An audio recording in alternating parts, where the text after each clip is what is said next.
Hey everyone, so this is actually going to be for my evening section of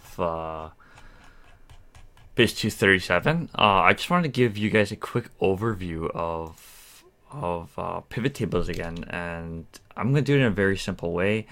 On our left-hand side, column A, is our car make. We have Dodge, Mitsubishi, Mercedes, Ram, Jaguar, Volkswagen, and you'll find that it's kind of cut off. So to auto adjust the column width, you go in between the two columns, A and B. Now notice how there's a little symbol change. Once that changes to that, double click. There you are. Now you automatically adjusted the column so that everything fits. But what I really want to focus on today is how you're going to essentially create a pivot table in a really easy way. So first of all, some key shortcuts is Control CTRL, Control, pressing the arrow key up brings you to the very top of the the column with data in it. Control down arrow brings you to the very bottom of the list. See, there's nothing else. So if I want to go to the very top, Control up. I'm at the top, bottom, up, down, up. Okay, enough fooling around. Okay, anyways, today we are going to format this so that it is a table. So it may look like a table right now, but this is simply raw data. So click somewhere within what you think might be a table. So now right here, there's no data here. There is no data here, but there's data here. Control A. So Control A selects all of your data within the two columns. Now you're gonna go format as table. Color doesn't really matter here. It's up to your preference. I always like to go to blue. Seems to be the easiest to read. And then there we are. So now, just FYI, switch between colors. Maybe this one looks a little nicer than this darker one. So it was, anyways, today's goal is to create a quick pivot table. So now that we have our table here, so if I click out of it, that design thing goes away. If I click inside it, it's back. See, table tools. Go to design. Summarize with pivot table. So notice how it selects the whole thing. So there's this option here at the data model. This is when you go into big data and you're dealing with like millions and millions of data points. In this case, we're not, so don't worry about adding that. We're going to select the table range. We already did that. It's table 1. Table 1 is the very first table of your workbook.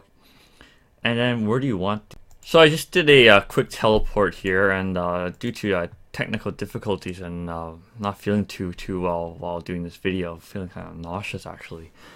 We're gonna create a pivot table. Go summarize a pivot table, and then we're gonna select the table arrange. We already have our table 1, so we go new worksheet. Add this data to the data model. Like I said earlier, it only refers to big data. Don't worry about it for this course. Click OK. Here, we only have really two things that we can really play around with, and sometimes less is more. Sometimes less is more. It's easier to grasp a concept when you only have fewer variables than if I were to give you 1,000 variables. It'd be kind of like it's confusing all when you're trying to understand the concept at hand. Okay, car make. Well, let's see what happens if I put it in filter. Doesn't do anything for now. Columns, you can sort of see it doesn't really work out. Put into rows. Cost, you can put in values. Yeah, it looks not too bad, but let's get rid of the grand total for the purpose of this tutorial video. We're going to take it off of rows and columns. That takes it away. So now when we do our sort, ours is the smallest. Boom, bada bam. We got them. Ford is the costliest. But anyways, Ford costs the most in terms of cars.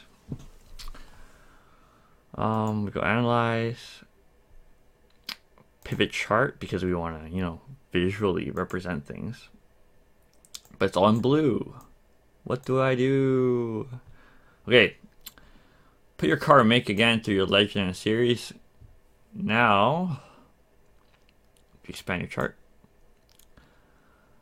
the bigger you expand it, the more will come out. However, if you go to the very right of your graph, your chart elements, people always forget their axis titles. The chart title, data labels. Data labels in themselves, they're kind of messy sometimes if you don't want to correct them real quick. You could go with a data table, see how messy that is, but just some quick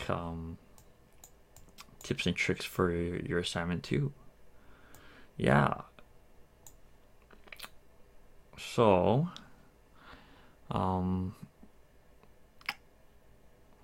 one thing I also want to note is that this is completely fictional data. This data here, completely all fictional. Yeah, that's about it. All right, see you all soon.